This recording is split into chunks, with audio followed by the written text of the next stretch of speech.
Hey, this is Jojo Bear, and you're watching Sex Talk with Jojo Bear. I am a somatic sex and intimacy coach, and today I wanted to talk a little bit about sex and sobriety. And so there are some people that come to see me that have gotten sober and feel really disconnected with sex. They feel like they don't know how to ask for what they need. They don't actually know what they want. And what happens is a lot of times people drink and use so that they can feel uninhibited with sex. Maybe people that have had sexual issues or sexual abuse, or maybe just feeling disconnected with their body and not really even knowing how to ask for what you need sober. So a lot of times when I work with clients, I tell clients, you know what, the first and foremost, we have to know what your intention is. Find out what your intention is. What is it that you need? How do you want to have sex? What kind of sex do you want to have? So I get people to write all that down, creating a list of what is it that I actually like. Because sometimes we don't know what we like. So it's super duper important to really understand that sex is powerful and that we really need to understand what it is that really gets us off. Now, there's the challenge here is that some people, like for instance, I have a lot of guys that come to see me that have got sober from doing some of the party drugs, specifically crystal meth, which is really, really super duper connected with sex. So a lot of guys, the whole chemistry of the body has changed because maybe they've been doing really uninhibited things, maybe really things that they would never have done sober. So a lot of times it's really about just getting to the place where we were asking ourselves, what is it that we want to achieve during sex? And keeping it really simple, which is really one of the biggest things if you get into recovery that you'll hear all the time.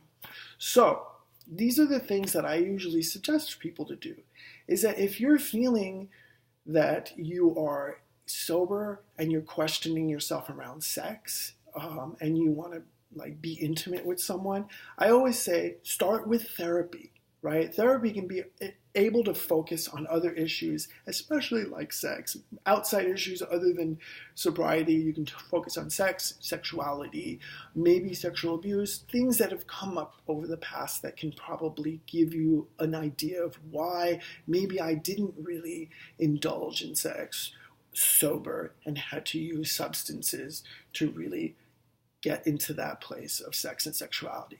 The other thing is finding a sex coach, someone like me. I work with a lot of men and women around sobriety and around what is it that we need after we get sober regarding sex and intimacy. Sometimes it's super duper hard to be intimate with a person completely sober. We have all our feelings and we're completely exposed. But there are so many people that do it that never had an issue with drugs and alcohol. So you're not alone. Just remember that. There's sexological bodyworks, there's sex and intimacy facilitators. Third is that you go to sensual workshops. And when I say sensual, I don't mean sexual. I mean sensual. Stuff like cuddle parties that are clothed, touch workshops, men's groups, stuff where you can connect with others in a real intimate way with a lot of boundaries and a lot of consent. It's super duper important to start to get into the body, to understand what is it that you need for the body, right? The other thing is to get a real supportive pod. It's important to get a supportive pod of people. What do I mean by that? I mean, get a group of people around you that can be supportive of you and that really could be your cheerleaders, that when you're feeling down and you're feeling disconnected, that you're not getting what you need from sex, that they'll be there for you and be support for you. So having a supportive pod is so amazingly important. The fifth thing is just practice, right? Find other people, maybe in sobriety or maybe friends or maybe even just like a sex coach or a partner to explore with.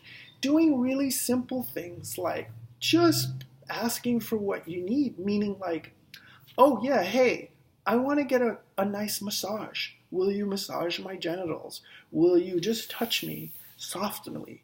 And understand what sensations are coming in. And then figuring out, wait, do I want more? Do I want less? Does this feel uncomfortable or not? Second, and the most important thing, which is pretty much like amazingly important, is be gentle with yourself. Really, really take it slow. This is not a marathon of who has the most sex. Sobriety can be really difficult. So if sex is very, very important for you, then you'll have it eventually. But just keep it simple. Focus on your sobriety. Focus on what can I do to keep myself sober. A lot of times in a lot of circles in recovery, there is a lot of slipping and relapse around sex and sexuality. So it's super duper important to really figure out, what is it that I need? What is it that I need? Do I need touch? Do I need to be witnessed? Do I need to be noticed? Do I need to do something? Now, I will tell you, I know lots of people that are completely sober that practice stuff like BDSM, fisting, spanking, flogging, also tantra and cuddling and petting and frottage and all the other things. So the reality is that sobriety doesn't mean that you're not going to have fun. It just means that you're going to be completely available for it. So, do you have any questions about being sober and having sex? Let me know, and I'll do an update video on that and let you know a little bit more about what else you can do around sobriety and sex. Well, that's enough from me. I'm Jojo Bear, and I will talk to you soon. My website is www.metamorphicembodiment.com. I am a somatic sex and intimacy coach, and I really thank you for checking this video out. Any questions for me? Email me at metamorphicembodiment@gmail.com. See you later.